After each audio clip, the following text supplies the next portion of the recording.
সম্মানিত ভিউয়ার্স, নতুন একটি ভিডিওতে সবাইকে স্বাগত। অনেকদিন পর আজকের বাগানে, ছাদ বাগানে গিয়ে দেখি কি আমার দুটি মরিচ গাছ একদম মরে গেছে। তো গাছগুলো উঠিয়ে দেখলাম যে এর শিকড় পচে গেছে। তো এখন এটা আমি বুঝতে পেরেছি ছত্রাক দ্বারা আক্রান্ত হয়েছে। তাই আমি প্রতিটি গাছে ছত্রাকনাশক দেব। এজন্য আমি মনোভিট দিলাম। তো মনোভিট দেওয়ার পরে দেখব গাছগুলো কেমন কেমন সতেজ ও সবুজ হয়। তো আক্রান্ত গাছগুলো উঠিয়ে ফেলেছি, দেখলাম শিকড়ের মাঝে শিকড় একদম শুকিয়ে গেছে।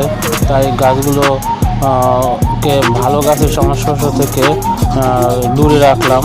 তো এরকম যদি গাছগুলো ভালো গাছের সংস্পর্শে থাকে তাহলে অন্য গাছগুলো এ রোগ দ্বারা আক্রান্ত হবে, এ রোগ দ্বারা মারা যাবে। এই জন্য আমি ছত্রাকনাশক দিলাম। এর পরবর্তী ভিডিওতে দেখা হবে। সঙ্গে থাকুন ফার্মিং মেথড ইন ওয়ার্ল্ডের সাথে। ধন্যবাদ ভিডিওটি দেখার জন্য।